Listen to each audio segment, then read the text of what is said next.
Haleluya. Puji Tuhan, kita berjumpa kembali dalam kasih dari Tuhan Yesus Kristus. Dan tentunya kami senang sukacita bisa berbagi. Oleh sebab itu kami berdoa supaya tayangan-tayangan atau konten-konten yang kami bisa share di dalam link ini bisa menjadi berkat buat banyak orang. Karena yang penting di dalam hidup ini adalah kita bisa berbagi. Kita sudah diselamatkan Tuhan, kita sudah mengalami kuasa Tuhan, kita sudah mengalami kasih Tuhan. Kita tidak boleh menikmatinya sendiri. Artinya kita harus bersaksi, membagikan cerita kepada orang lain tentang apa yang Tuhan buat di dalam hidup kami. Dan yang paling penting yang bisa dibagikan bukan uang, ya, karena uang itu sifatnya sementara. Yang paling penting yang bisa dibagikan adalah berita keselamatan. Bagaimana Tuhan Yesus yang sudah menyelamatkan kami, itu yang paling perlu. Karena hidup di dalam dunia ini singkat.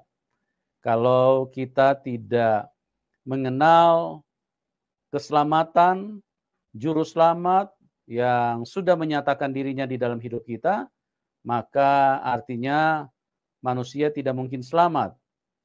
Oleh sebab itu manusia sangat butuh, ya, sangat butuh juru selamat.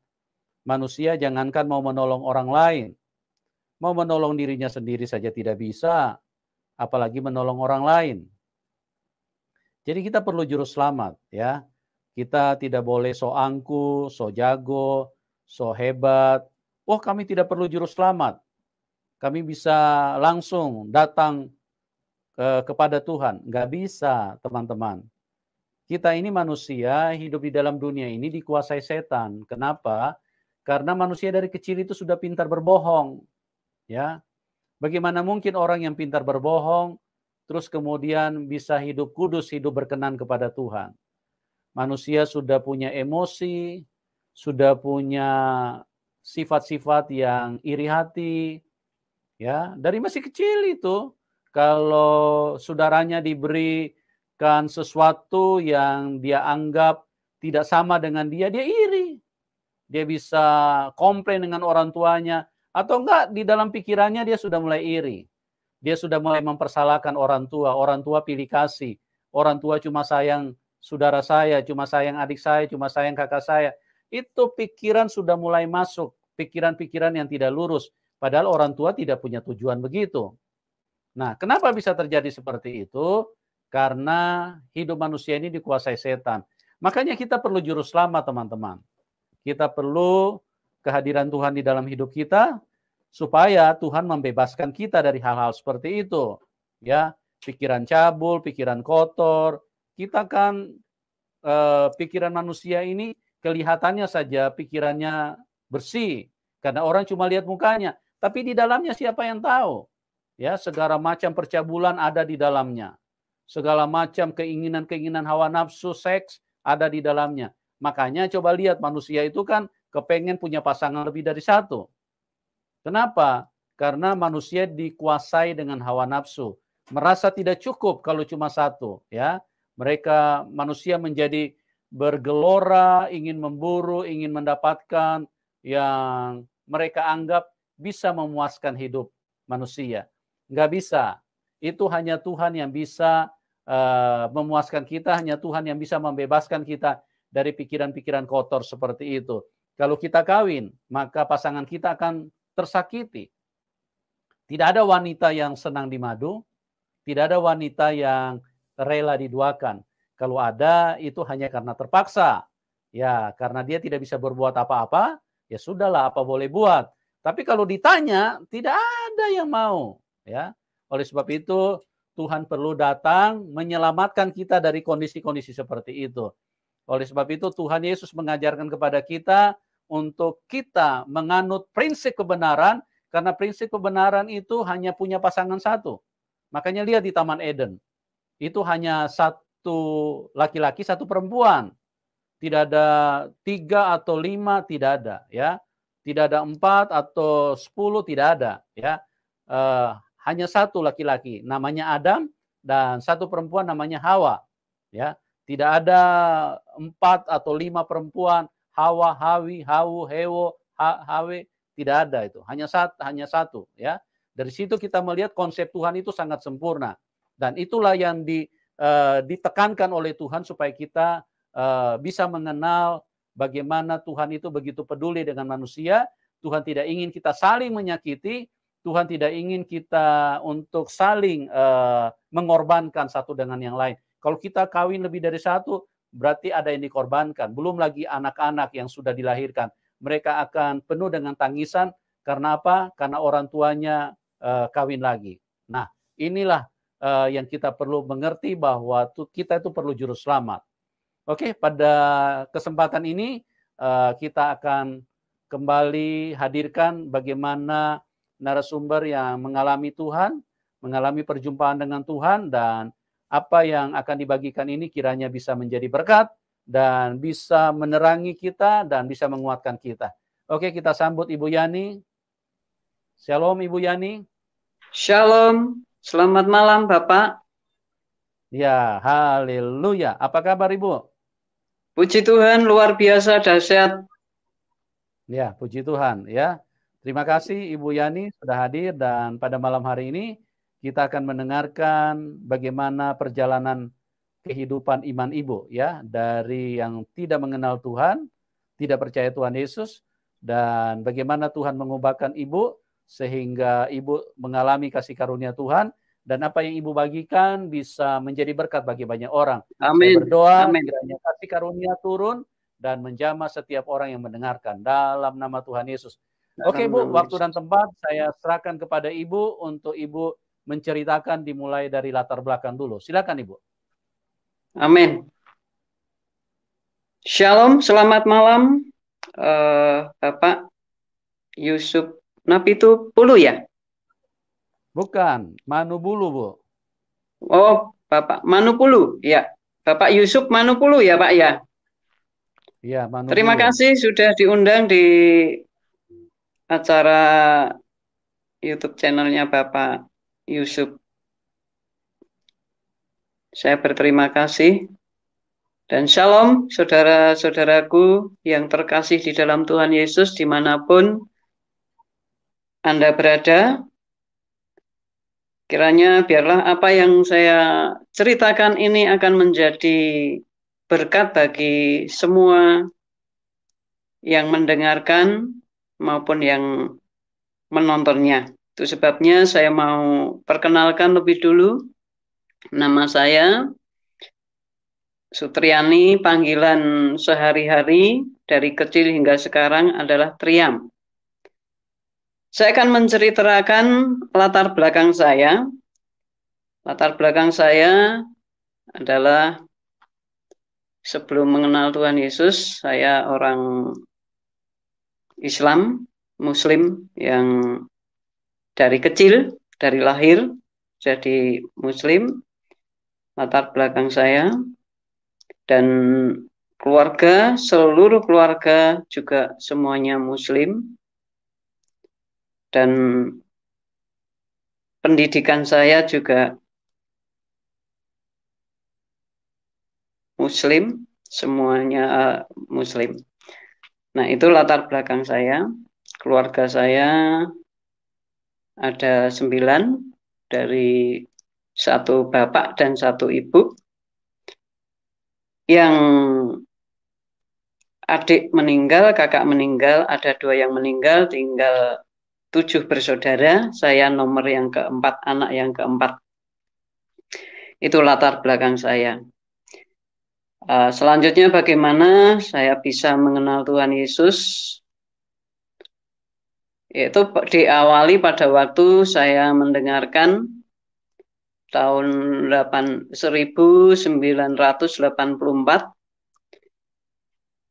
Saya mendengarkan siaran di radio, yaitu ada berita KKR, kaum muda di Salatiga. Dan karena itu disiarkan berulang-ulang kali dan menjadikan saya ini penasaran. Dan entah kenapa, karena itu diadakan pada malam hari, dan itu jauh dari tempat tinggal saya, dan belum ada penerangan listrik, belum ada angkut sampai ke tempat saya ke kota itu, sehingga karena diawali dengan penasaran, saya datang, saya nggak tahu terdorong, pokoknya ada keinginan untuk datang karena penasaran itu. Saya datanglah ke KKR kaum muda di Salatiga, dan di situ ibadah saya ikuti dari awal sampai akhir. Nah, di penghujung akhir ibadah kaum muda itu ada undangan untuk maju ke depan, dan saya juga belum paham tentang kekristenan atau apalagi tentang Tuhan Yesus, yang cuma sekedar penasaran dan hanya ikut saja. Dan setelah saya maju ke depan, ya ada yang menumpangkan tangan di atas kepala saya dan berdoa, dan saya dengar itu doanya itu dipakai Tuhan begitu. Tapi Tuhan siapa? Karena kalau dulu itu saya Tuhannya itu Tuhan Allah begitu ya. Dipakai Tuhan begitu. Hanya dipakai Tuhan. Nah, selesai dari doa semua para pemuda-pemudi itu,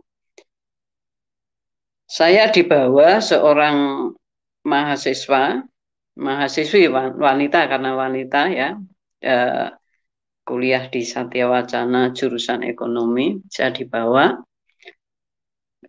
ke satu tempat di mana saya ditanya nama, alamat, gitu. Lalu di situ didoakan, lalu selesai, malam-malam saya pulang, terus itu berlanjut terus hubungan saya dengan si mahasiswa tadi. Lalu saya kadang datang ke kosnya di Salatiga, karena orang ini asli dari Semarang, kuliah di Salatiga di Satya Wacana. Nah, itu berlanjut terus, saya dibimbing sama dia, yang sampai sekarang itu ya saya anggap itu menjadi kakak rohani, karena membimbing saya itu sampai saya itu benar-benar mengerti, sampai benar-benar mengerti dari kekristenan, yang hanya sekedar Kristen itu apa, lalu diperkenalkan saya itu sampai kepada memahami bukan hanya sekedar agama, tetapi pengenalan akan Kristus.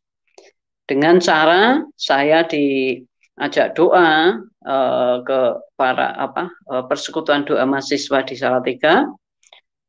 Juga saya selalu diberikan bacaan-bacaan rohani, dan tapi juga saya hanya sekedar baca saja, tidak ngaruhin apa-apa, jadi belum benar-benar belum memahami yang sesungguhnya, ya. Lalu juga dipinjamkan kaset-kaset zaman dahulu, kaset-kaset yang banyak kesaksian-kesaksian begitu. Juga buku-buku bacaan, buku-buku rohani tentang kekristenan. Dan terus-menerus itu tidak berhenti-hentinya si kakak rohani ini membimbing saya. Tapi sekian kaset-kaset yang saya dengarkan, saya putar, itu yang membuat saya paham itu adalah Bapak Yusuf Roni yang karena percaya Tuhan Yesus masuk penjara selama 6 tahun gitu ya. Itu yang membuat saya jadi semakin memahami. Yang kedua, tentang buku-buku rohani yang dipinjamkan selama banyak sekali, tetapi yang membuat saya mengerti tentang iman, karena orang Muslim juga beriman, tetapi tentang iman, benar-benar iman, percaya iman itu apa, berbeda dengan iman saya dulu itu. Jadi saya di situ menangkap tentang iman, tentang Tuhan Yesus itu, iman percaya kepada Tuhan Yesus. Yaitu buku sangat tipis, ya, tipis, isinya sedikit juga dan mudah saya pahami. Di situ mulai saya paham. Dengan kasetnya, banyak sih kaset yang dipinjamkan untuk saya di perpustakaan dari Salatiga, juga buku ya banyak juga yang saya baca.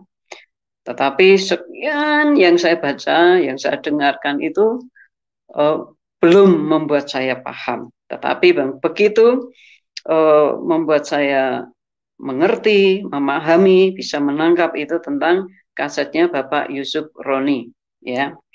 Dan buku tentang iman, kekristenan, mengacu kepada percaya kepada Tuhan Yesus yang menjadi juru selamat itu adalah yang ditulis oleh Bapak Pendeta Seventong, ya, waktu itu. Nah, itu yang menuntun, memproses pemahaman, pengertian saya tentang kekristenan di situ. Lalu setelah saya paham, mengerti, saya terus dibimbing sama kakak rohani saya itu. Tetapi setelah kakak rohani yang membimbing saya itu telah lulus dari Satya Wacana, akhirnya kerja, akhirnya juga jauh, tetapi juga terus membimbing saya melalui surat. Kalau zaman dulu tidak ada HP, kalau di tempat saya juga tidak ada telepon karena di desa, tetapi melanjutkan pembimbingan itu via surat menyurat di situ. Sehingga membuat saya ini semakin paham, semakin mengerti. Lalu saya masuk karena penasaran kepada Tuhan Yesus, karena pada waktu itu yang saya pikirkan, kenapa ya kok orang dengan orang yang namanya orang Kristen itu kok bencinya itu setengah mati. Benci, sangat benci kalau ada orang Kristen. Itu yang membuat saya penasaran, kenapa gitu. Terus kok ya saya itu ya mau jadi orang Kristen, belum paham tentang Yesus itu siapa, itu belum begitu mendalami. Kenapa saya hanya kenapa begitu kok sama orang Kristen kok pada tidak suka begitu tak? Tapi itu yang membuat saya itu penasaran, ingin tahu. Ya, saya ingin tahu. Akhirnya dengan ingin tahu, ya, terus saya gali terus kalau saya mendapat bimbingan dari kakak rohani saya via surat. Lalu Tuhan temukan orang-orang yang sama-sama di dalam Tuhan yang juga melanjutkan pembimbingan saya untuk saya masuk lebih dalam, bukan hanya sekedar menjadi orang Kristen, tetapi menjadi orang yang mengenal Tuhan Yesus dan benar-benar memahami siapa itu Tuhan Yesus. Nah, setelah saya menjadi Kristen, semakin saya menjadi Kristen, saya paham tentang Tuhan Yesus itu siapa? Karena Tuhan Yesus itu adalah juru selamat. Karena apa? Yang di dalam yang awal pertama saya tahu tentang Tuhan Yesus sebagai juru selamat itu adalah pada waktu pertama kali saya diajak Natalan yang dengan ayatnya yaitu yang Yohanes 3 ayat 16. Karena begitu besar kasih Allah akan dunia ini sehingga ia rela mengaruniakan anaknya yang tunggal, dan barang siapa yang percaya tidak akan binasa melainkan beroleh hidup yang kekal. Itu yang membuat semakin saya penasaran di situ. Siapa itu anak? Karena orang-orang yang tidak di dalam Tuhan mengatakan bahwa Allah itu tidak punya anak. Tetapi ini bertentangan sekali karena apa? Mengatakan bahwa Allah itu mengutus. Nah, tetapi ini yang menjadi terus-menerus membuat saya ini penasaran, sehingga apa dikatakan di dalam Matius juga pada waktu mengikuti saya juga baca, begitu saya dengar firman Tuhan di waktu ibadah, saya baca, saya coba pahami, saya berdoa juga belum paham karena pada waktu awal dilatih untuk baca firman Tuhan supaya paham, supaya mengerti, bukan hanya dengar tapi juga membaca. Tapi pada waktu saya membaca Alkitab itu selalu saya awali dengan bahasa saya dulu, yaitu dengan bahasa Bismillah, ya, Bismillahirrahmanirrahim. Itu selalu saya awali begitu. Tetapi juga tidak mengurungkan niat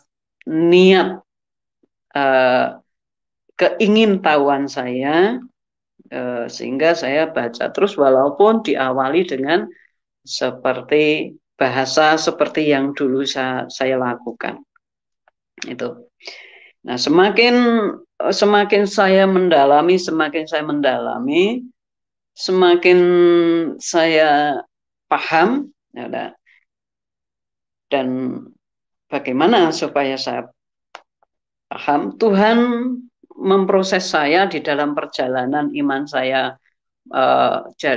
menjadi orang Kristen, proses perjalanan untuk menjadi percaya kepada Tuhan Yesus. Itu saya pertama kali saya masuk gereja itu benar-benar di gereja adalah di Gereja Madiun. Dan saya juga, kenapa saya yang belum pernah pergi ke Kota Madiun itu, saya pergi ke situ, ke Madiun, dan yang pertama kali yang saya cari adalah gereja. Ya.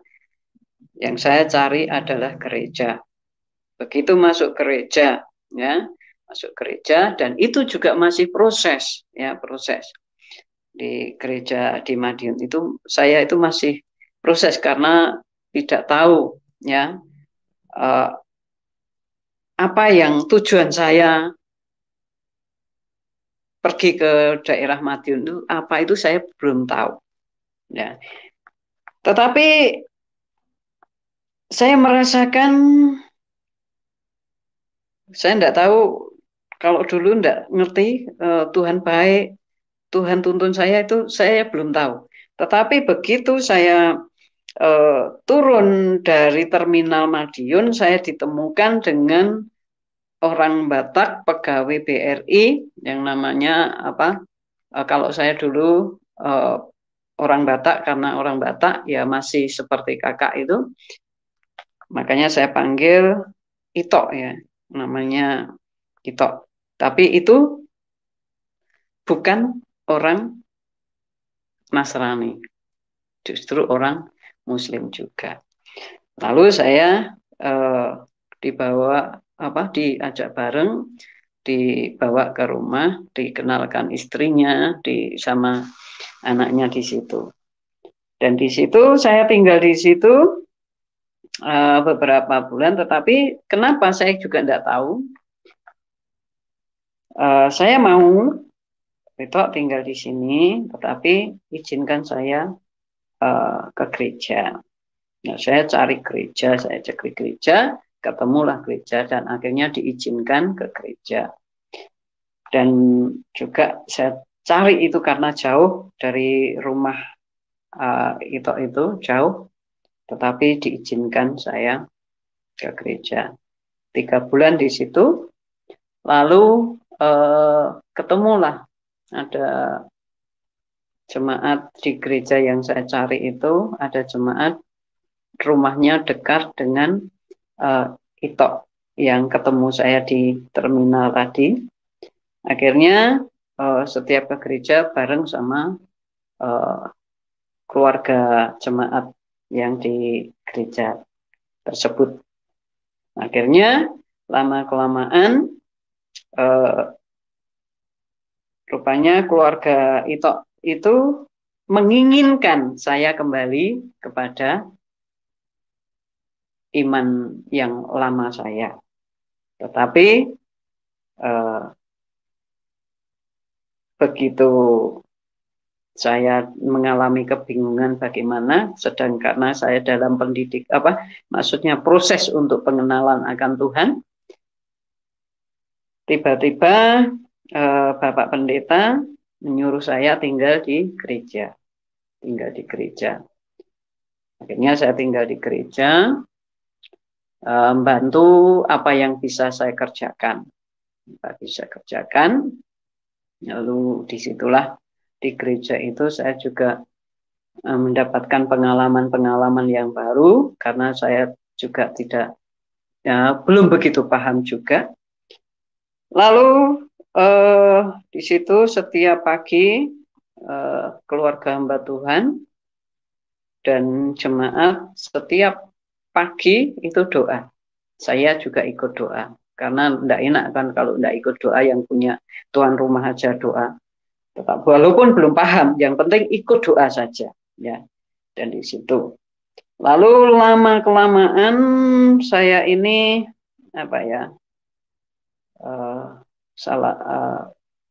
saya itu terdorong untuk berdoa sendiri.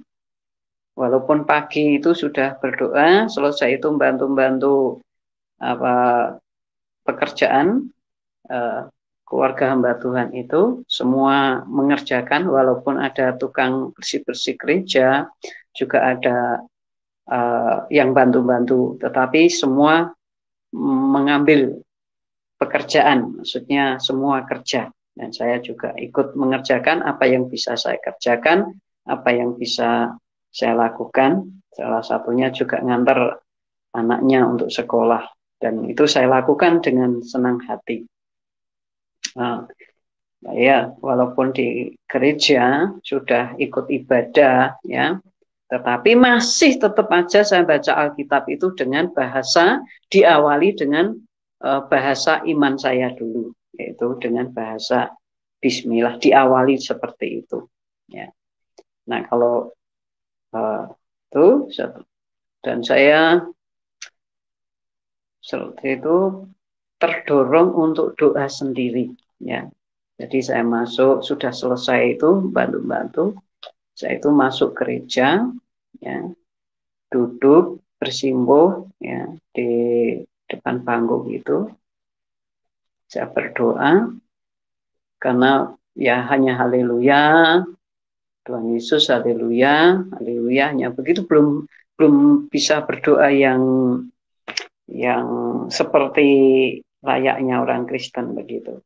Lalu tiba-tiba saya itu ngomong, ya, saya tidak tahu bahasanya, tetapi mulut saya tidak bisa dihentikan, ya, mulut saya tidak bisa dihentikan, dan sampai lama itu berdoa dengan bahasa yang saya tidak paham, ya, yang saya tidak paham. Nah, kalau saya sekarang ini adalah bahasa roh. Itu lama sekali. Dan saya menikmati yang namanya sejahtera, sukacita itu saat itu ringan beban semuanya itu, dan saya merasakan susah untuk diceritakan, tetapi saya mengalami sukacita yang luar biasa, kedamaian di dalam hati saya, ketentraman, ketenangan di dalam jiwa saya itu. Lalu selesai itu tiba-tiba saya itu melihat sosok yang tinggi besar, lalu tangannya mengarah ke saya, ya menurut saya itu mengarah ke saya, tetapi dengan suara yang saya dengarkan yang sangat jelas, ya, hanya berkata demikian, siapa yang mau menjadi pekerjaku, hanya itu saja. Makanya sampai sekarang saya ingat, siapa yang ingin menjadi pekerjaku, gitu. Lalu saya katakan, sontak, spontanitas, seperti saya ini ada di sekolahan, seperti guru itu memberikan pertanyaan, gitu. Lalu saya berdiri, saya angkat tangan, saya bilang, saya mau Tuhan, gitu. Jadi saya acung tangan itu, saya mau Tuhan, begitu. Nah selesai itu, ya sudah, keluar, lalu mengerjakan apa, begitu. Sudah. Lalu tidak lama kemudian ada tamu itu teman dari Bapak Pendeta, Bapak Gembala yang di Madiun itu. Lalu Om ini bilang sama kedua orang itu, yaitu kepala sekolah Alkitab di Salatiga, suami istri. Lalu saya dipanggil, Triam, gitu. Lalu saya datang, diperkenalkan. Ini loh, Triam yang mau sekolah Alkitab, begitu. Oh iya, gitu. Jadi mereka berdua jawab, oh iya. Jadi, oh iyanya itu iya, yang saya rasakan itu nyaman didengar, enak dirasakan, begitu. Nah, karena enggak pernah merasakan seperti itu. Nah, disitulah, tapi itu juga enggak paham-paham betul, karena enggak tahu itu dalam proses untuk jadi orang Kristen menuju kepada pengenalan akan Tuhan Yesus, gitu, mengerti siapa Tuhan Yesus yang sebenarnya, begitu kan. Nah, seperti itu. Jadi ya udah begitu saja. Nah terus benar, sudah waktunya ada pendaftaran, saya didaftarkan, saya disuruh berangkat ke Salatiga, ya, bukan pulang ke rumah, tetapi ke Salatiga untuk sekolah Alkitab, gitu, untuk sekolah Alkitab. Nah di sekolah Alkitab itu juga saya juga tidak paham kok sekolah, udah lama tidak pernah sekolah, tidak pernah kalau baca sih baca karena ada koran baca, ada buku cerita saya baca, ada untuk renungan saya baca, tetapi tidak pernah yang namanya pelajaran, ujian itu tidak pernah.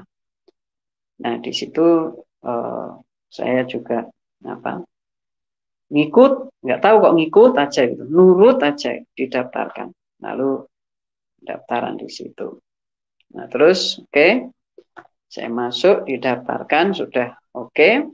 Nah, terus saya ditemukan lagi, ketemu lagi orang tua angkat yang ada di Salatiga juga, yang dulu juga memperkenalkan kekristenan, tetapi tidak pembimbingannya tidak seperti yang mahasiswa tadi, ya.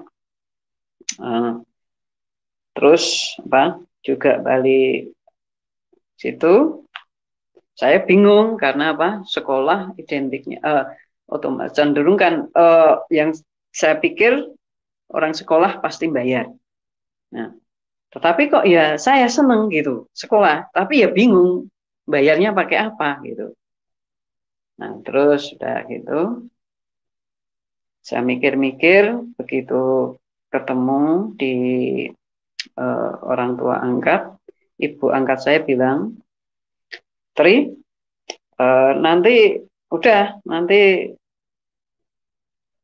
tidurnya di rumah ini aja, nanti ya pagi berangkat, pulang ya ke sini, nanti kalau pelayanan ikut masmu, begitu kan, gitu. Ya, saya oke. Ya, akhirnya saya ke sekolahan lagi, menghadap kepala sekolah. Terus dipanggil sama kepala sekolah juga. Ya, kebetulan pengen menghadap, pengen bilang, terus kebetulan juga dipanggil di situ. Nah, terus saya ungkapkan lebih dulu, Om, nanti saya tinggalnya di orang tua angkat saya, tapi ya masih bisa jalan kaki lah, karena menurut orang yang tidak pernah jalan jauh, tetapi buat saya tidak apa-apa jalan kaki dari rumah orang tua angkat sampai ke tempat sekolah, itu maksud saya. Lalu kepala sekolah, Om, saya mau tinggal di rumah ibu. Enggak, kamu harus tinggal di asrama. Lalu saya bilang, lah bayarnya bagaimana Om kalau saya tinggal di asrama? Lalu ditanya, imanmu di mana? Saya bilang, ya enggak tahu, saya bilang gitu. Karena memang belum tahu persis iman saya percaya iman kepada Yesus Kristus itu. Kalau percaya saya tahu, tetapi iman yang tadi hubungannya iman dengan bayar sekolah itu enggak gatuk buat saya, itu enggak menurut saya itu enggak sinkron begitu, enggak ketemu gitu loh. Nah, apa hubungannya iman dengan bayar sekolah kan begitu. Tetapi ya saya nurut-nurut aja. Nah, juga enggak sampai dijelaskan iman, saya enggak tahu iman di mana gitu. Enggak mungkin saya sekolah Alkitab minta biaya sama orang tua yang berbeda dengan itu. Apalagi orang tua saya kan bilang gini, oh, maksudnya enggak suka kalau saya jadi orang Kristen itu. Nah, akhirnya sudah saya langsung bilang sama ibu, saya harus tinggal di asrama itu. Ya sudah, akhirnya ya saya nurut aja tinggal di asrama. Lalu udah gitu tinggal di asrama, yang ikuti pelajaran, ikut pelajaran, ya masuk kepada tantangan untuk masuk ke dalam pendidikan. Saya tidak bisa ngikuti karena nilainya sangat rendah, yaitu dibanding dengan yang lainnya. Wah ini buat saya ini, wah tidak akan lanjut ini, tidak akan lanjut karena nilainya sangat-sangat rendah, tidak mungkin lanjut. Tetapi ada kemurahan hati daripada dosen tersebut yang dari Amerika, namanya Bapak Kokenauer. Saya dikasih kesempatan untuk mengulang, ya. Lalu saya benar-benar karena saya malu nilainya paling sedikit, paling rendah, ya. Saya berjuang untuk belajar, tak pelajari, saya pelajari, akhirnya nilainya bisa mencapai dari 10 mencapai 90, ya. Wah, saya jadi senang, jadi sukacita, ya. Akhirnya wah ini lanjut. Jadi enggak mikir ini lagi, enggak mikir pasti gagal gitu, enggak, masih lanjut. Nah, terus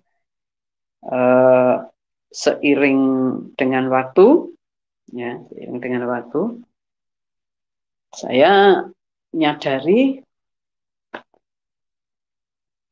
kok pada waktu ke gereja dulu itu ngepasi ada yang apa dibaptis, loh saya belum dibaptis, kok ya enggak ditanyain, padahal kan semua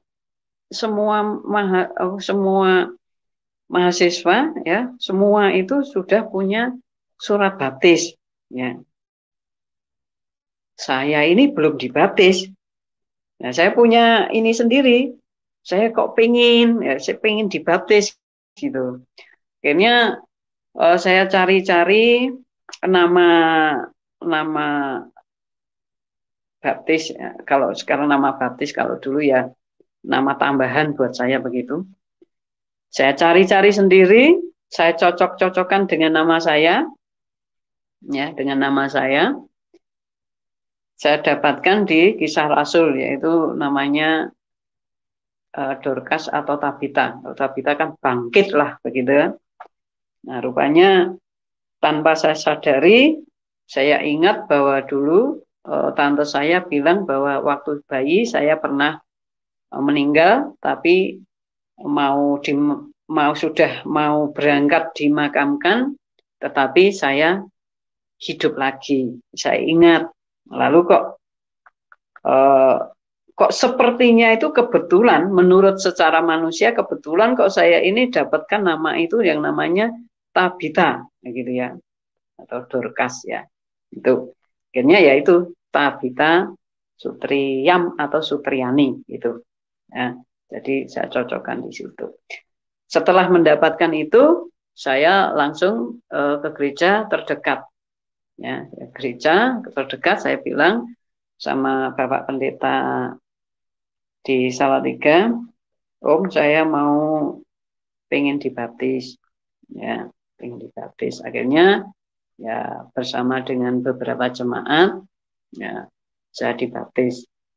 Nah rupanya orang-orang lain kalau mau dibaptis harus ada pelajarannya. Kalau bahasa setelah saya tahu itu adalah katekisasi gitu ya. Nah, saya itu enggak pakai katekisasi, enggak pakai pelajaran dulu. Tetapi ya udah baptis begitu. Setelah itu mendapatkan surat baptis gitu. Ya. Udah. Jadi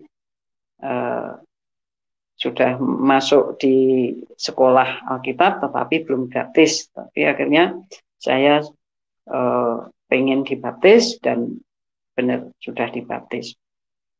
Nah, semakin ke sini, akhirnya dalam waktu itu saya didaftarkan masuk sekolah Alkitab itu bulan Mei 1989. Nah itu, walaupun saya kenal kekristenan itu dari 84, tetapi kan namanya proses kehidupan itu kan juga tidak mudah, ya, tidak mudah. Jadi masih percaya ini, masih bimbang begitu. Tetapi seiring waktu, karena penasaran tadi, jadi sampai mengenal kekristenan itu apa, yang Tuhan Yesus itu bagaimana, karena ya itu tadi, kenapa orang-orang kok sangat tidak suka dengan orang Kristen, kenapa orang kok tidak suka mendengarkan nama Yesus, tentang haleluya, Yesus itu tidak suka. Nah, semakin kesini semakin pengen lebih dalam lagi, mengalami seperti yang awal mula saya melihat, benar-benar melihat dan mendengarkan, ya, yang waktu itu kan tidak tahu Yesus itu seperti apa, tapi benar-benar melihat dan mendengarkan suaranya pertama kali itu. Lalu semakin perjalanan saya sampai kepada masuk ke sekolah Alkitab, keluarga saya belum tahu, ya belum tahu, karena itu karena saya jaga kalau sampai tahu apa jadinya. Benar, saudara-saudaraku, benar terjadi apa yang tidak saya inginkan terjadi, yaitu tantangan. Pada waktu keluarga saya tahu bahwa saya gereja, karena di depan rumah orang tua atau kakak saya, keluarga saya, itu depannya adalah gereja. Nah, otomatis kalau sekolah Alkitab ada liburan, pengen ketemu keluarga, kalau minggu, kalau tidak ke gereja kan ya lucu gitu. Nah, saya ke gereja sambil ngumpet-ngumpet. Pada waktu itu ada Alkitab kecil Perjanjian Baru, saya kantongin, saya masuk lewat pintu di samping, bukan lewat pintu depan karena otomatis kan ketahuan. Tetapi ya lama-kelamaan ya otomatis ya ketahuan juga. Saya bahwa mereka pada waktu dengar-dengar, mereka belum melihat kenyataan bahwa saya benar-benar jadi Kristen, mereka masih diam. Tetapi begitu tahu saya keluar masuk gereja, ya, masuklah di dalam tantangan itu.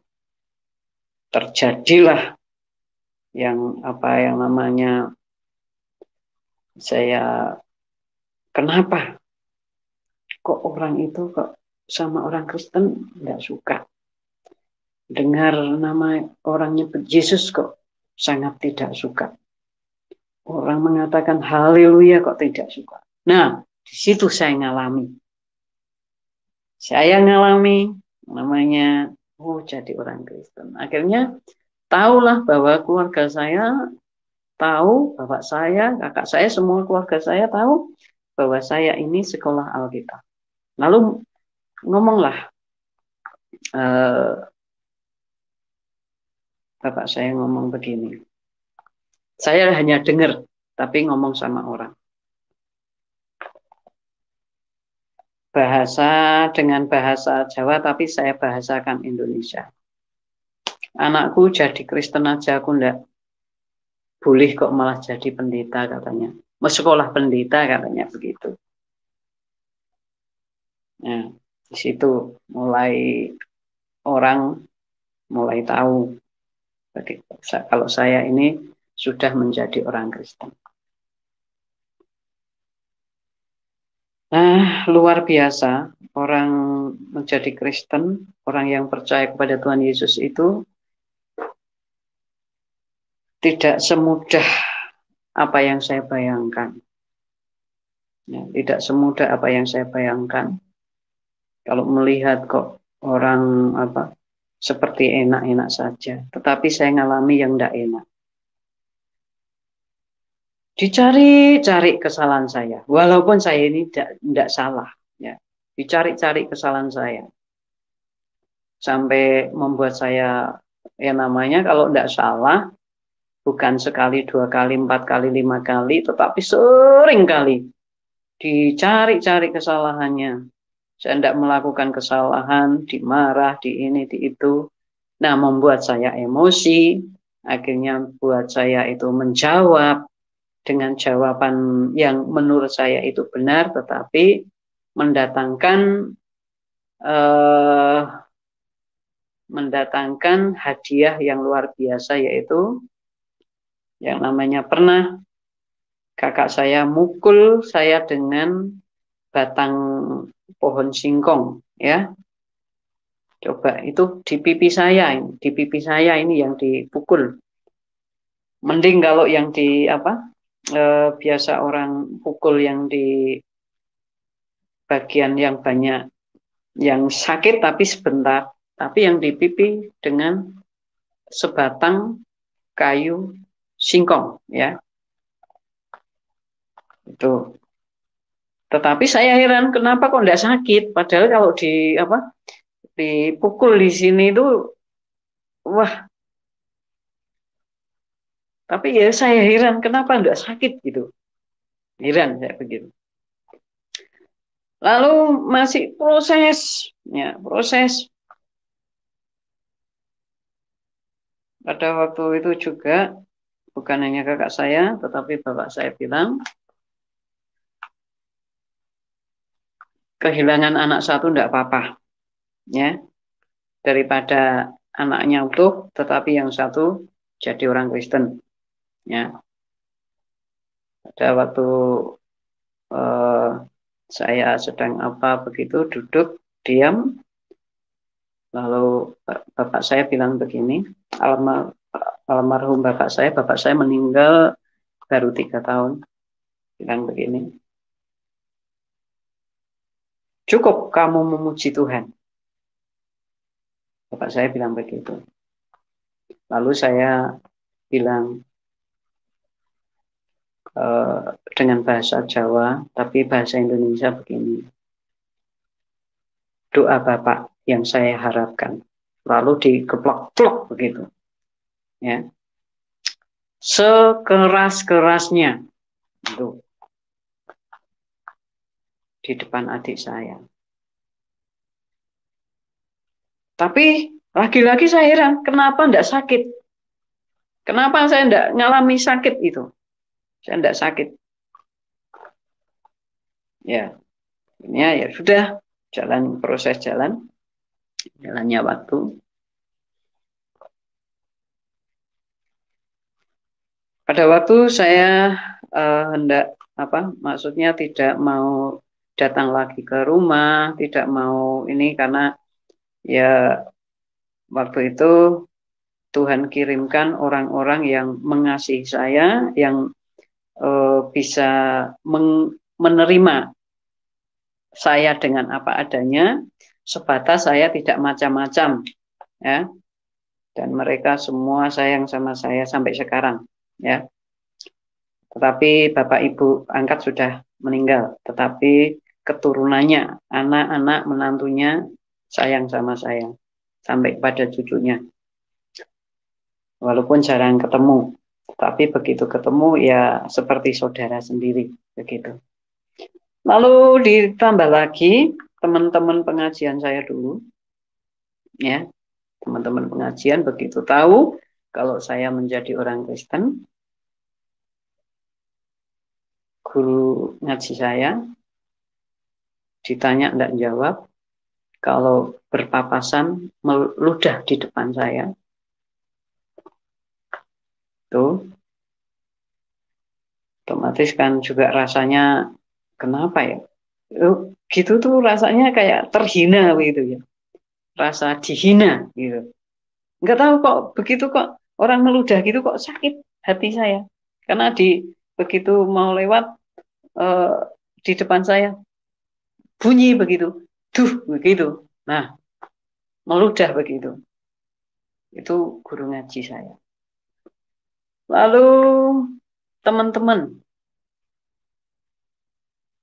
rata-rata semua pada mendiamkan kalau ketemu itu wajahnya ndak ngenai, juga meludah begitu.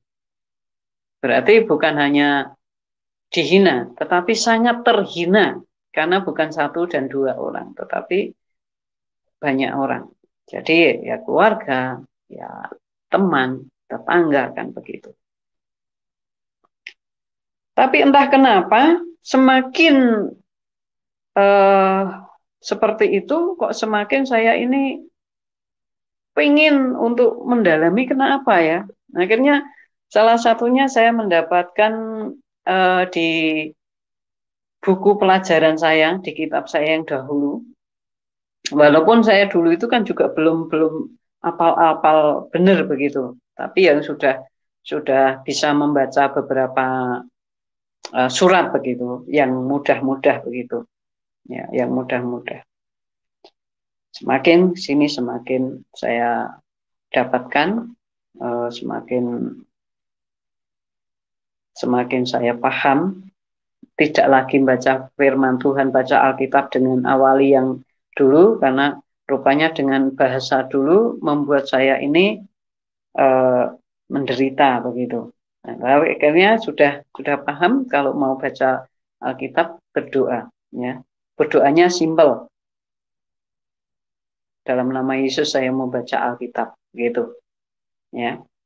Pada waktu begitu sudah beralih ke bahasa yang mengawali dengan bahasa dulu, sekarang setelah paham, saya awali hanya dengan dalam nama Yesus saya membaca firman Tuhan, itu saja. Mau baca Alkitab begitu. Ininya.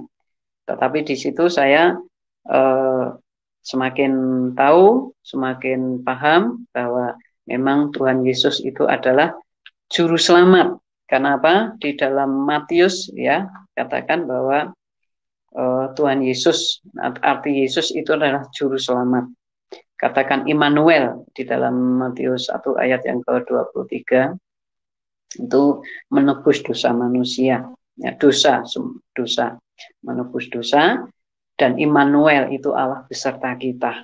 Berarti kemanapun apapun yang terjadi, saya tangkap Allah itu menyertai. Dan saya dapatkan semakin dalam lagi di dalam Korintus ya, di dalam Kisah Para Rasul 4 ayat 12 yang bahwa di bawah kolong langit itu tidak ada nama lain yang dapat menyelamatkan manusia kecuali hanya Tuhan Yesus. Ya, simpelnya yang saya tahu begitu. Karena tidak ada manusia yang dipercaya untuk menyelamatkan manusia, tetapi hanya Tuhan Yesus yang diutus untuk menyelamatkan manusia. Dan kenapa semakin kesini saya merasa supaya semakin saya percaya kepada Tuhan Yesus bahwa memang adalah Tuhan Yesus itu adalah jalan menuju ya kebenaran, menuju kehidupan. Karena tidak ada yang datang kepada Bapa kalau tidak melalui aku, kata Yesus. Jadi hanya percaya kepada Tuhan Yesus. Dan saya temukan lama-kelamaan saya baca firman Tuhan, ketemukan bahwa di situ di dalam Markus dikatakan, Markus 16 dikatakan begini, bahwa yang percaya dan dibaptis diselamatkan, yang tidak dihukumkan, begitu. Ya, saya ingin diselamatkan, itu sebabnya semakin saya terus-menerus belajar untuk melanjutkan melanjutkan di sekolah itu. Lalu saya dapatkan tantangan seperti ini, banyak tantangan, ya, banyak tantangan dengan yang tidak mudah, yang menyakitkan, yang kata-katanya yang menyakitkan, katanya kalau jadi orang Kristen disalib lah, nanti matilah, beginilah, begitu, ya. Terus saya baca di dalam Matius juga dikatakan yang bertahan sampai kesudahan akan selamat. Berarti harus, kalau mau selamat harus sampai kesudahan. Ya, itu sampai kesudahan. Bertahan, ya. Bertahan di dalam penderitaan, gitu ya. Nah, ya udah, saya lanjut sampai pada akhirnya selesai, saya lulus, ya puji Tuhan, saya bisa lulus dengan biaya saya, kalau bahasa di sekolahan BSK itu bekerja, dikasih pekerjaan selama seminggu berapa puluh jam begitu untuk bayar sekolah itu. Jadi saya bayar sekolahnya dengan bekerja, ya, dengan bekerja.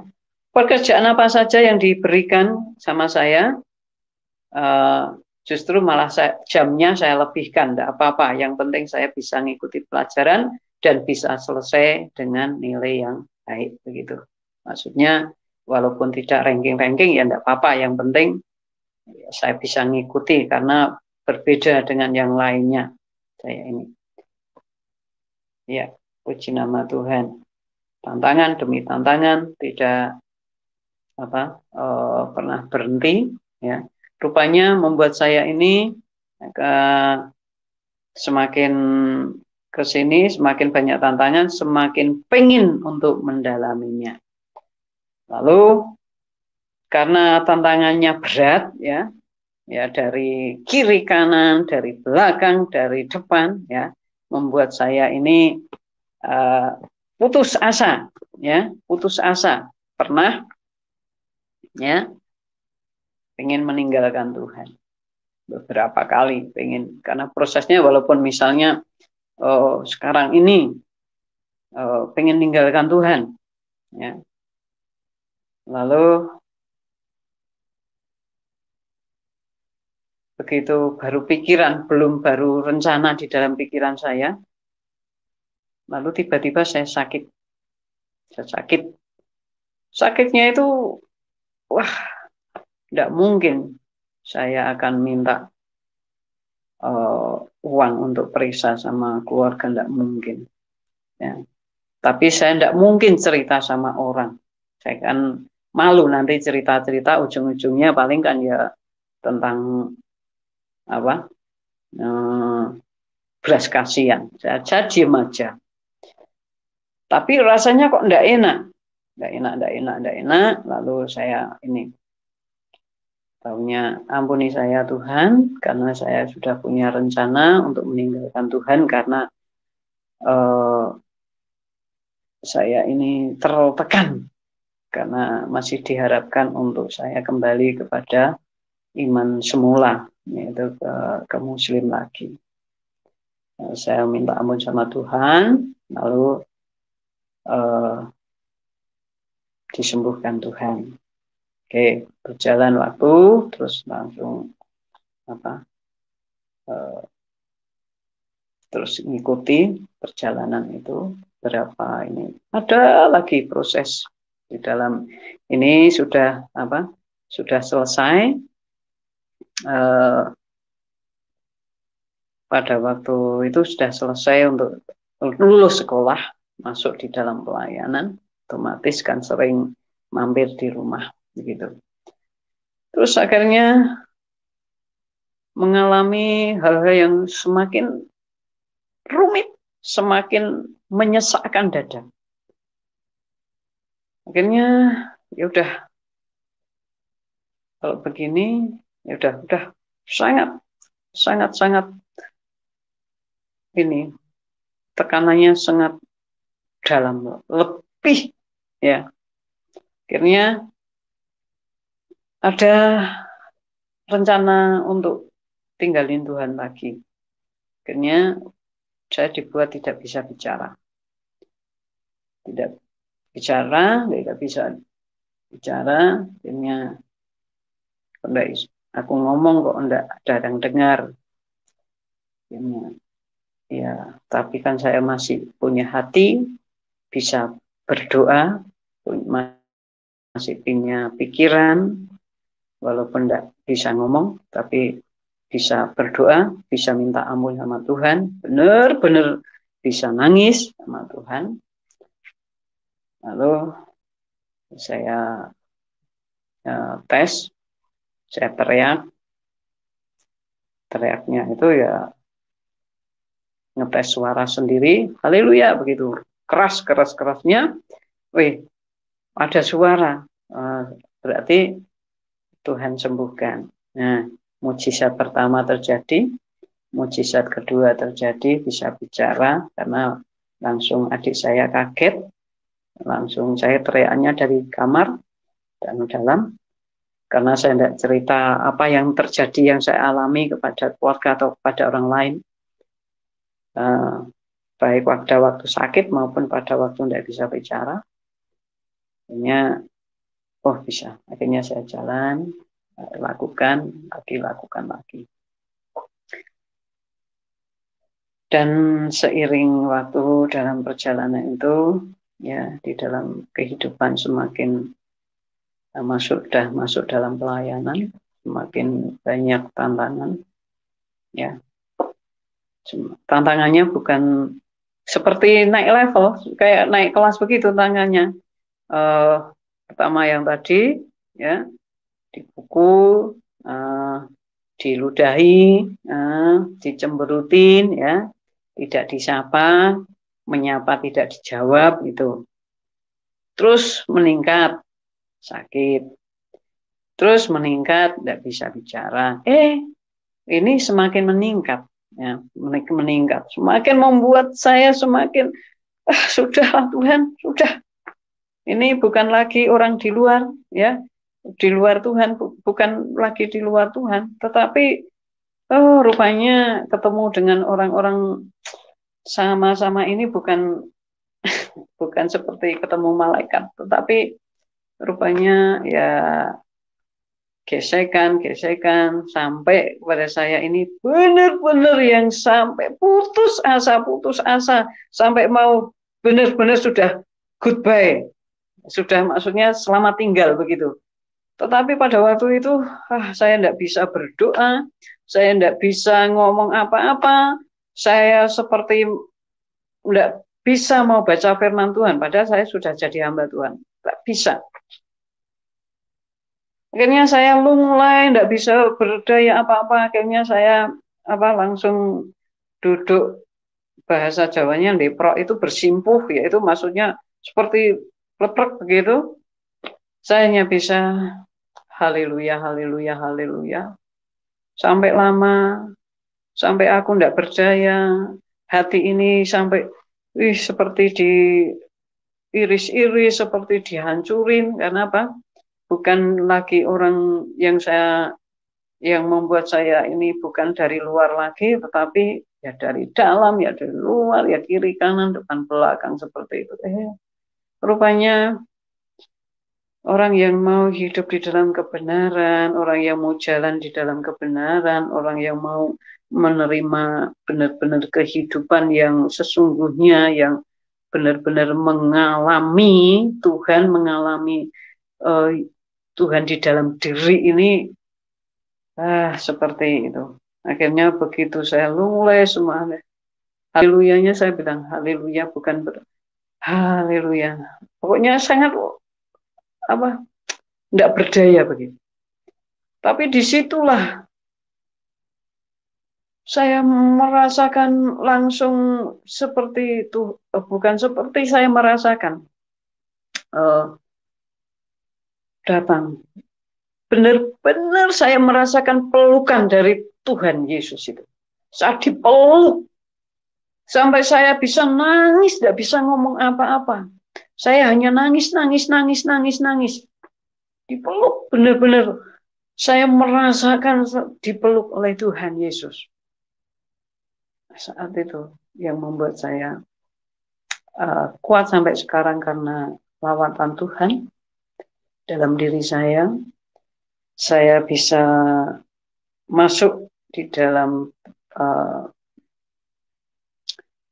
kekristenan dan masuk akan pengenalan Tuhan pada waktu melihat Tuhan, mendengar suara Tuhan Yesus, melihat Tuhan Yesus dan mendengar suara Yesus yang memberikan satu tawaran siapa yang ingin bekerja di ladangku. Saya jawab. Nah, pada waktu yang pada ini saya alami itu tahun yang benar-benar saya ngalami pelukan Tuhan Yesus yang begitu lembut, yang begitu, tidak bisa diceritakan, tetapi itu saya alami tahun 2005. Ya, 2005. Puji Tuhan, luar biasa. Sehingga sekarang walaupun semakin banyak saya pelajari, semakin banyak orang menghina, semakin banyak orang meremehkan, semakin orang tidak memandang mata sebelah, ya, karena semakin saya ini, berarti Tuhan akan menguji saya supaya saya semakin taat, semakin sungguh-sungguh. Nah, pada waktu itu juga mengalami lagi, ya, tekanan yang sangat dahsyat, dahsyat yang membuat semakin menderita. Akhirnya pada 2004 itu juga mau mengadakan Paskahan. Itu juga punya rencana selesai Paskah, mau saya selesaikan semuanya. Setelah itu saya mau juga tinggalin. Nah, pada waktu sedang rencana besok mau, tapi itu tidak ninggalkan, maksudnya tidak ninggalin Tuhan, tapi ninggalkan tempat pelayanan di mana yang tidak bisa ada, tidak menjamin hidup saya. Maksudnya menjamin hidup saya karena pada dasarnya orang hidup itu membutuhkan, ya. Kalau Tuhan tidak butuh duit, tetapi orang hidup itu membutuhkan, itu artinya tidak menjamin saya. Ada yang nawarin, orang yang senior nawarkan untuk pelayanan. Pikir ya orang yang senior nawarkan, ya dipikir ya itu juga seperti perantaraan Tuhan begitu. Tetapi rupanya itu juga tidak membuat saya ini tenang di dalam hidup saya. Baru berencana mau menyelesaikan pelayanan Paskahan tahun 2004. Besoknya rencana mau ke tempat yang menurut saya itu subur, karena itu ditawari, karena orang melihat saya mungkin pelayanan di desa, anak-anak kecil gitu ya. Ya secara logika mungkin juga masuk di situ. Tapi rupanya begitu baru berangkat menyelesaikan, mau bikin acara, mau nyusun acara, sekitar jam 6:30 saya ditabrak orang sampai kaki saya, tulang jempolan saya ini bukan hanya retak, bukan patah, bukan retak, tetapi remuk gitu, hancur. Kalau dilihat ronsennya itu hancur. Tapi di situ saat itu saya hanya katakan angkat tangan, walaupun kaki saya akhirnya mau berdiri karena kaki saya berdarah dan dagingnya sobek-sobek begitu. Akhirnya saya duduk lagi, akhirnya saya angkat tangan. Oke Tuhan, kalau Engkau masih menghendaki saya di sana, saya mau belajar taat kepada Engkau. Dan saya mau belajar sungguh-sungguh percaya kepada Engkau. Nah, rupanya untuk menjadi hamba Tuhan juga tidak semudah membalikkan tangan seperti itu. Nah, tetapi Tuhan selalu menyatakan pertolongannya, mujizat demi mujizatnya, sampai kepada proses penyembuhan saya, kaki saya, sampai kepada operasi, sampai kepada proses penyembuhan, pemulihan. Itu satu pertolongan Tuhan luar biasa. Karena apa? Karena saya tidak mengharapkan orang menengok, selalu memberi amplop, saya hanya katakan doanya saja, ya. Kalau doa itu sepertinya itu murah, tetapi itu mahal, ya. Satu orang berdoa hanya katakan cepat sembuh ya, itu aja sudah luar biasa. Itu satu orang. Nah, ya Landi misalnya 10 orang cepat sembuh dibanding dengan uang, ya. Uang itu kalau orang memang gampang, tetapi kan rupanya orang cari uang itu susah. Tetapi doa itu walaupun tidak punya uang, cepat sembuh, ya. Makanya itu saya rasakan prosesnya luar biasa, pertolongan Tuhan terjadi, mendorong saya, membuat saya untuk belajar taat dan sungguh-sungguh kepada Tuhan. Kalau saya masih ada sampai sekarang ini, walaupun secara manusia itu tidak masuk akal sampai sekarang, itu tidak masuk di logika saya, tetapi saya merasakan bahwa Tuhan memelihara saya, ya, walaupun tidak ada jaminan di dalam manusia. Makanya firman Tuhan mengatakan kalau mengandalkan manusia itu terkutuk. Itu sebabnya kalau mengandalkan Tuhan itu di dalam Yeremia 17 ayat 17, ya, mengandalkan Tuhan itu diberkati. Ya, yang takut di dalam Mazmur juga mengatakan yang takut akan Tuhan akan diberikan rezeki.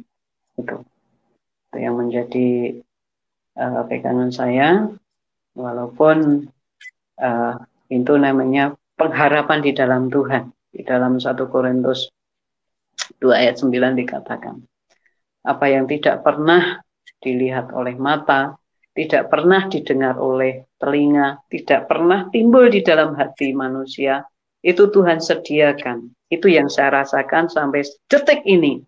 Itu sebabnya saya bersyukur kepada Tuhan, walaupun di dalam mengiring Tuhan, banyak tantangan. Tentunya Tuhan juga mendidik saya. Saya merasa dididik oleh Tuhan, saya merasa diistimewakan oleh Tuhan, karena setiap apa yang Tuhan izinkan terjadi, Tuhan selalu menolong, selalu memberikan jalan yang terbaik untuk saya. Dan biarlah semua apa yang saya alami ini menjadi berkat bagi semua orang, yang semua saudara-saudara sekalian yang mendengarkan kesaksian saya ini, bagaimana Tuhan menolong saya. Saya percaya Tuhan juga akan menolong semua teman-teman di mana Anda berada, orang-orang yang Amen. dikasih Tuhan, hamba-hamba Tuhan yang dikasih Tuhan. Terima kasih Bapak, Ya, Tuhan memberkati. Terima kasih Bu Yani atas kesaksian yang luar biasa. Dimana Sama-sama Bapak. Ibu Yani yang tadinya tidak mengenal Yesus, tapi lewat cara Tuhan, beliau bisa mengalami Tuhan, ya. Amin. Dari perjalanan hidupnya dan bagaimana beliau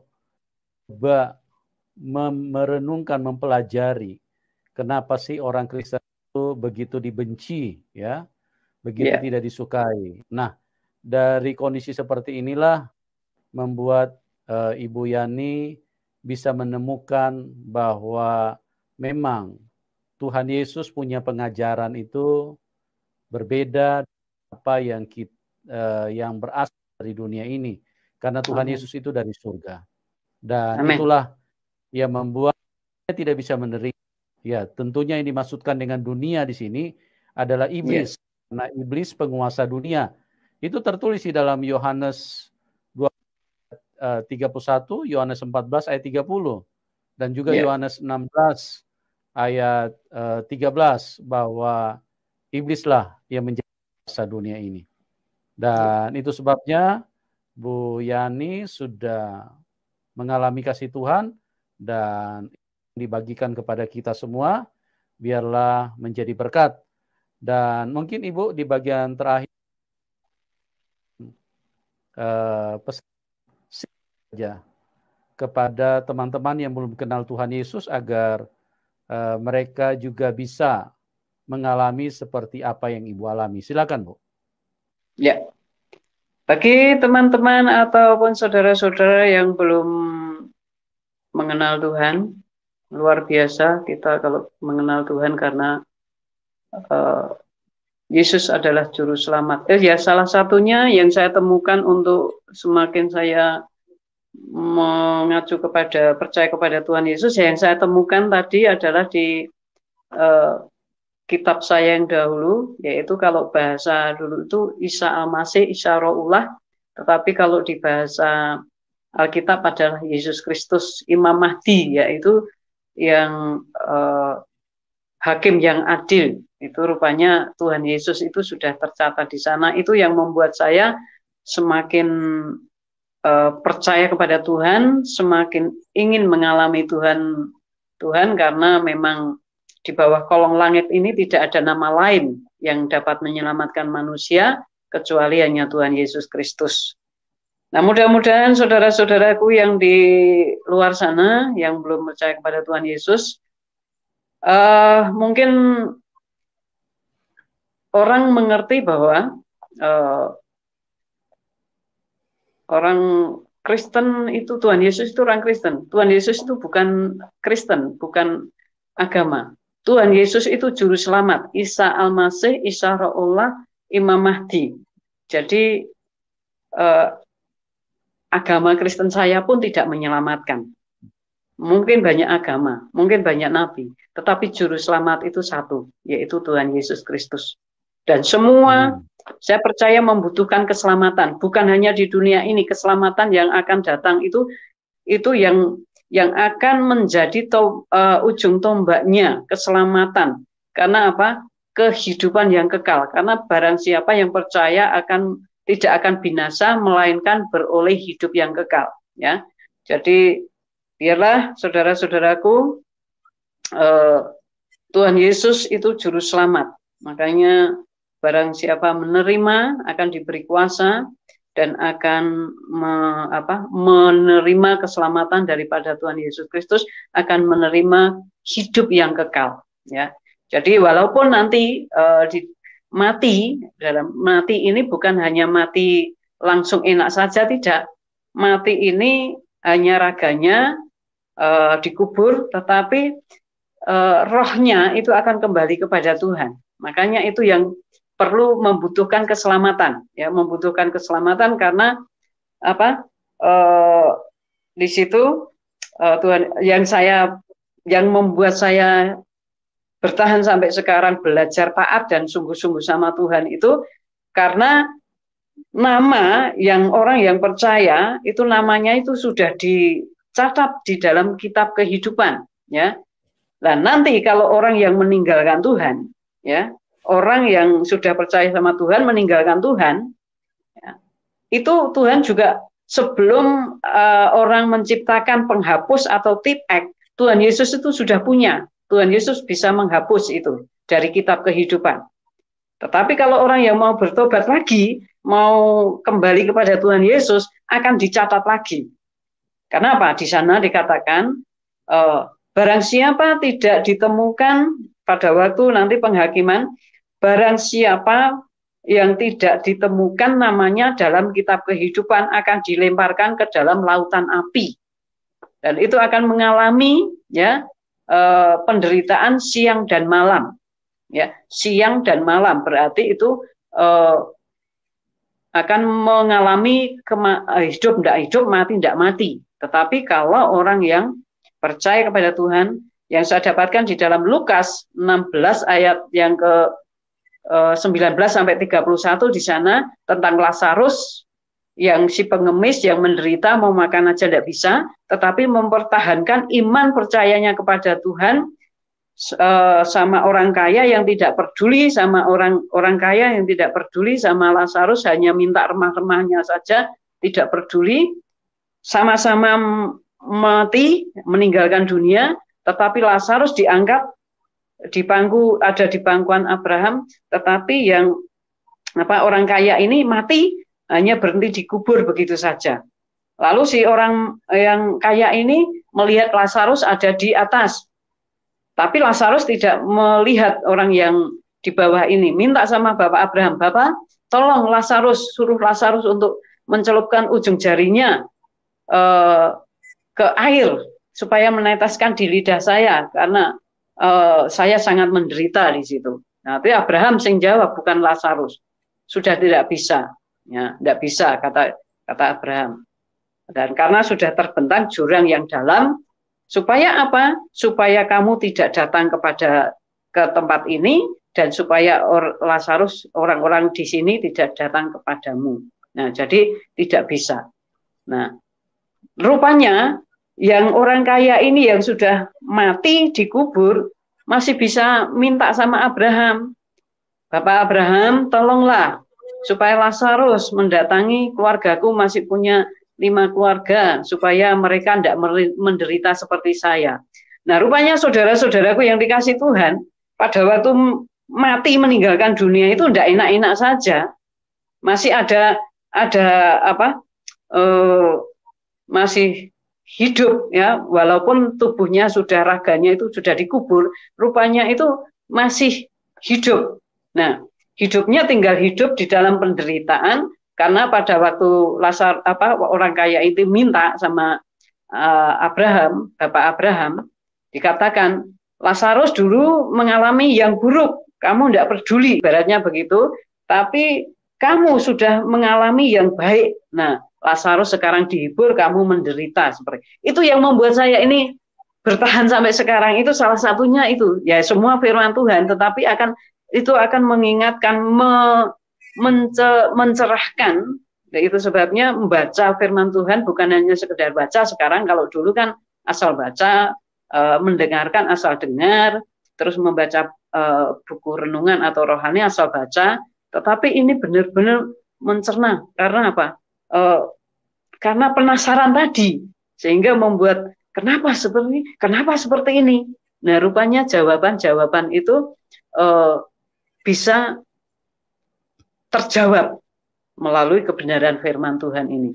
Termasuk Amen. Ya tadi saya katakan, kenapa saya mengalami seperti dirangkul oleh Tuhan, itu sudah seperti endingnya saya ini sudah benar-benar sudah tidak mau lagi untuk urusan Tuhan Yesus, tetapi Tuhan mengasihi saya dan Tuhan memberikan sesuatu yang selalu baru, dan itu firman Tuhan juga gitu, kasih Tuhan selalu baru setiap pagi. Nah, berarti diperbarui terus-menerus. Nah, mengalami pembaharuan demi pembaharuan ini. Jadi saudaraku yang dikasihi Tuhan, dimanapun saudara, apapun apa yang kau imani, tetapi iman kepada Tuhan Yesus itu adalah yang menyelamatkan. Percaya kepada Tuhan Yesus menyelamatkan. Kalau percaya kepada yang lain itu tidak ada jaminan keselamatan. Tetapi hanya percaya kepada Isa Al-Masih, Isa Raulullah, ya, Imam Mahdi, ya, Hakim yang adil, yaitu Tuhan Yesus Kristus, itu yang benar menyelamatkan pada waktu sekarang ini sampai kepada kehidupan yang kedua nanti akan memperoleh hidup yang kekal. Jadi tidak ada penderitaan lagi. Tetapi ketika sekalipun kita menjadi mungkin orang Kristen yang sungguh-sungguh, itu tidak jamin. Tetapi yang menjamin adalah percaya kepada Tuhan Yesus Kristus, itulah orang Kristen yang sejati. Itu sebabnya jangan sampai kita lepas daripada iman percaya kepada Tuhan Yesus. Jadi saudara-saudara yang kasih Tuhan, bagi orang saudara-saudara yang selama ini menyepelekan iman saudara, demi ini, demi itu, kekristenan saudara, kembalilah kepada Tuhan, supaya saudara mengalami perjumpaan dengan Tuhan, mengalami Tuhan kembali, kasih yang mula-mula kembali saudara alami, sehingga saudara akan benar-benar mengalami mujizat demi mujizat, pertolongan demi pertolongan daripada Tuhan. Semuanya percaya akan diberkati Tuhan. Amin. Oke, terima kasih Ibu Yani atas kesaksiannya dan sama-sama Bapak memberkati kita semua. Amin. Bagi teman-teman yang diberkati bisa dukung Ibu Yani, karena saat ini Ibu Yani bukan saja percaya kepada Tuhan Yesus, beliau adalah seorang hamba Tuhan yang melayani pelayanan Injil, ya. Jadi bagi teman-teman yang diberkati boleh dukung Ibu Yani. Nomor rekeningnya nanti kami taruh di layar deskripsi. Oke. Buat teman-teman semuanya, terima kasih atas kebersamaannya. Doa kami buat kita, Tuhan Yesus mencurahkan kasih karunia-Nya di dalam, supaya kita semuanya bisa diselamatkan, karena dunia ini memang kita semua manusia. Oke, kita selanjutnya, dan salam kemenangan buat kita.